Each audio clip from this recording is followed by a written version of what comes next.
Welcome back to the channel, everyone. And the round of 16 is going on right now for the Champions League. The first leg for every team, for every match and every team involved.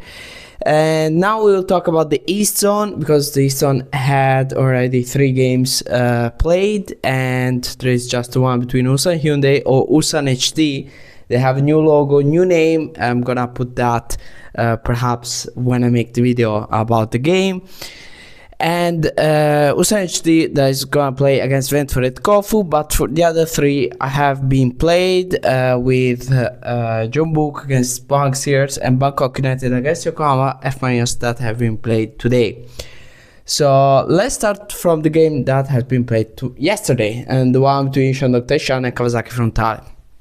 And this was first of all, the West Zone, I'm gonna cover it when we have all the games completed, or the majority of the games completed anyways, I guess either tonight or tomorrow morning, European time, so pretty much that's the schedule. Shandong Taishan against Kawasaki Frontale.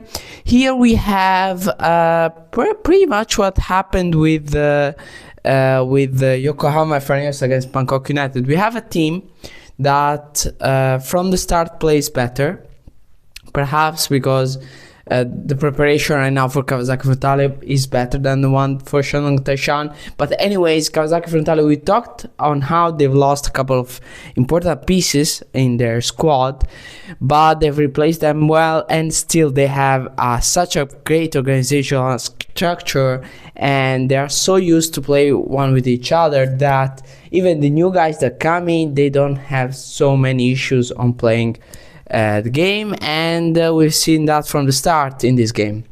At the 28th minute is Arizon that brings Kawasaki Frontale in front with a penalty kick. Then we see Marcinho scoring at 33rd minute, assisted by perhaps, I think, one of the most talented players in the J League at the moment, that is Wakizaka.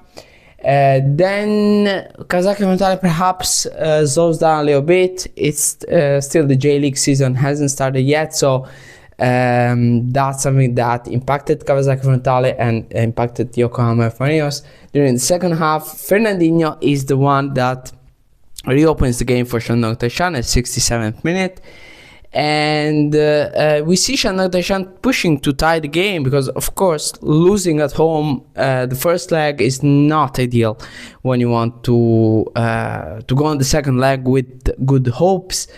And but fortunately for them, Akihiro Yenaga scores at the 79th minute, assisted by Yamada. Yenaga, a player with such a great experience, he scores, puts Kawasaki Frontale ahead 3-1. It's a good result, but not enough to stay too much relaxed, especially because Shandong Taishan scored the 85th minute with Judson, assisted by Gao Juni. And yeah, Kawasaki Frontale have perhaps one foot into the quarterfinals, but still they have to be careful, because Shandong Taishan can recover in Japan in the second leg. Then we talk about the games played today. The Korean derby between Jeonbuk and the Pohang Steelers. We finally are seeing a better Jeonbuk this year. Perhaps we're gonna see a better Jeonbuk. And is Hernandez one of the new additions that scores the first goal? He had already a bunch of goals last year in the in this edition of the AFC Champions League. Last year for Solar year and for K-League year. Hernandez scores at the 17th minute, assisted by Lee Dong-jun. And then we see a Jeonbuk that really dominates this game. A really great team. And at the 64th minute is Han Yung-beom that scores, assisted by Kim Tae-won. Kim Tae-won that unfortunately at the 90th minute he gets out of the game with an injury. We see how that injury, how serious it is. He was part of the Korean national team in the Asian Cup, and he played every minute in the knockout stages. So 120 minutes in the round of 16, 120 minutes in the quarterfinals, and 90 minutes in the semifinals. So that's something that's pretty much an issue, and hopefully it's gonna be fine. Then we have the game in Thailand, Bangkok United against Yokohama F.C. At the beginning seems like domination, absolute domination by Yokohama F.C. They go ahead at the 18th minute with a goal by Elber. Then we see Watanabe scoring at the 24th minute, assisted by the last year's top scorer with Yuya Osako in the J-League, Anderson Lopez.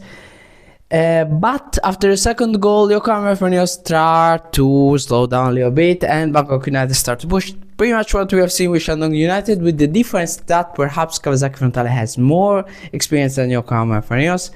I know Yokohama F.C. won the J-League a couple of years ago, but still it's experience-wise in the AFC Champions League, it's not that much. And is Selanon that scores at the 35th minute, is Selanon that was the assist man at the 92nd minute for Eid Mahmoud, and the goal that basically gives a well-deserved, if you look at from the 30th minute forwards, a deserved draw for Bangkok United. Matsubara for Yokohama F.C. gets ejected at the 96th minute. That's not ideal. And yes, Yokohama F.C. have the second leg at home. They tied the game in an away game. That is not bad, but looking on how the game went, things are not looking great for Yokohama F.C. For Bangkok United, there is a good chance to make history and go to the quarterfinals in this AFC Champions League in Yokohama. Again, Ulsan HD and Vedfaret Kofu, will see how that is going to play out. They're gonna play in Korea and South Korea, and then yeah, that's pretty much it, I think, for this video. And we're gonna soon, perhaps tonight, maybe tomorrow morning, review the West Zone of this round of 16 of the AFC Champions League. Thank you all very much for watching, and see you soon.